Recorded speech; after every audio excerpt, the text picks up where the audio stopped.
well armed, we had good strength, we above all had the desert as our friend to retreat and hide into. We were told in very categoric terms that our priorities 1 to 10 were Scud, Scud, and nothing but Scud. For 43 days, the SAS patrolled the Iraqi desert closest to Israel. They called it the Scud Box. This is the only film of an SAS column. It was taken by the gun camera on an American helicopter flying in to take back a prisoner. Within 2 days of the SAS arriving, there were no more launches from the Scud Box. Columns like this caused mayhem, destroying radar sites, microwave towers, and cutting communication cables. And when they saw Scud convoys, they attacked them. America had rushed Patriot missiles to Israel and Saudi Arabia to shoot down Scuds. In the skies above Tel Aviv and Riyadh, they dueled with the incoming missiles. The Patriots got as close as they could and detonated, filling the air with shrapnel. In Israel, the Patriot became a symbol of resistance, damping down the pressure for Israel to join the war.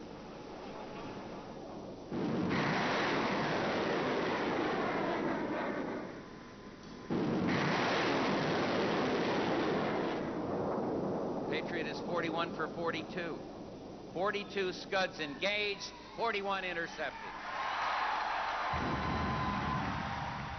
I view it as an honor to be here, to come to Raytheon, the home of the men and women who built the Scud Busters. We're very, very proud of you. But the Pentagon was claiming a kill every time a Patriot exploded near a Scud. Senior British intelligence officers didn't believe the figures, and neither did the Israelis.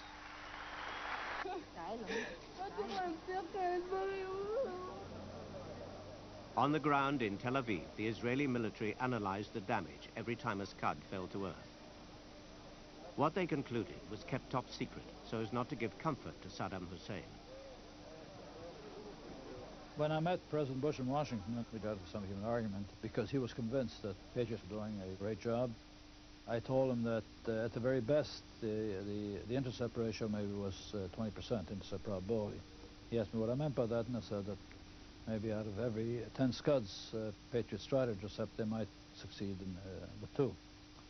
But in retrospect, I was overstating the case. I think that probably not a single Scud was intercepted by Patriot.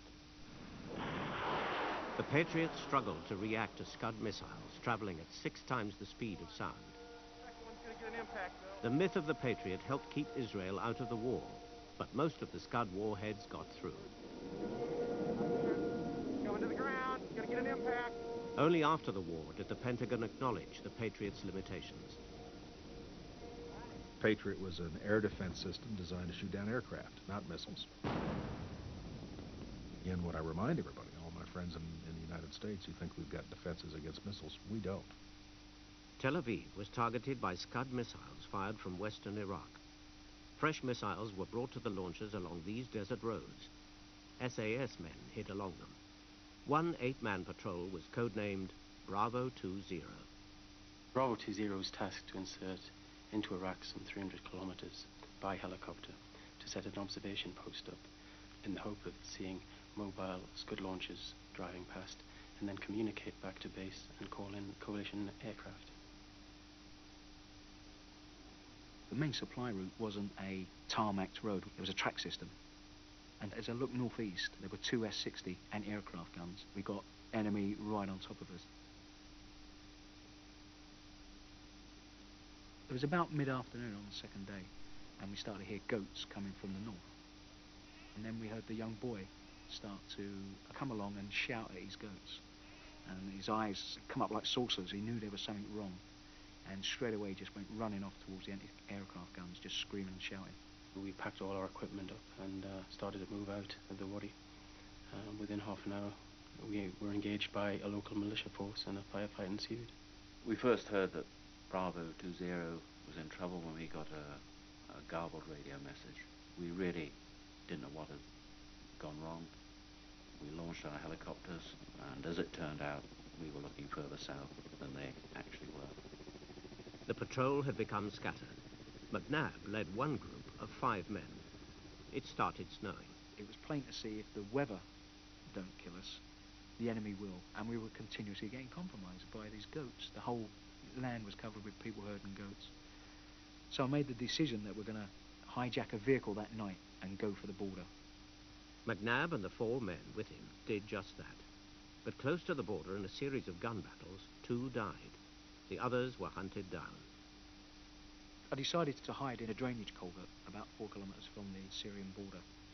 I have no idea what happened, but it was just chaotic sort of shooting. So I knew I was in a shed. As I was pulled out, it was the first time I'd been out in daylight. Beautiful sunny day, and you could see Syria. You could see the high ground of Syria, which was severely pissed me off because you were so close you could literally taste it. You know? And that was it. I was captured. Meanwhile, the other 3 patrol members had started walking to Syria. The cold killed 1 man, another was captured. The 3rd reached the border. It was night. I started to move around the edge of a building. A guy came out about 200 meters away. He saw me. I hid behind a mound. 2 guys started to walk down. I could possibly bluff it by letting them walk past me. As it was, they came right on top of me.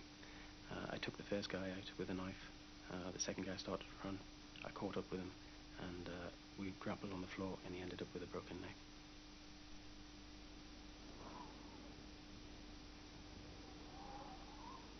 On the last night, when I started to collapse, I knew I was getting very, very close to dying at that point. I knew I had to get water.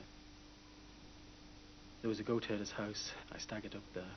A young guy came out and greeted me. I asked if this was Iraq. He then said Syria. He pointed back and showed me where Iraq was and assured me that I was safe. The bombing of Iraq continued. The RAF was having a difficult war. In these early days, its losses accounted for 1/4 of the coalition's total casualties. The crew's life expectancy could be measured in weeks. Whatever reasons may have been given after the war, the reason those aircraft crashed was because they were flying low level, for one reason or another. It may have been they flew into the ground, it may have been they were hit by flak, it may be they were avoiding flak, but they were flying low level. And so one said, well, is this necessary? Is this a sensible thing to do? And the answer was, no, it isn't necessary, and it's not a sensible thing to do, and I don't want to go on doing it. The American command admired the men, but were dubious about the tactics. They would happily have cancelled missions against airfields the Iraqis were not even attempting to use. The crews also suggested a change of tactics, but it didn't happen. It was going to impact on the whole of the RAF's strategy and put it into question, and as a result of that, there was a great reluctance in the MOD for it to change, and we weren't allowed to change it. The commanders on spot were forbidden to change it. Shrapnel has gone through here and has gone out through the top of the wing. Only after another tornado was lost, and with sharp questions being asked by the Americans,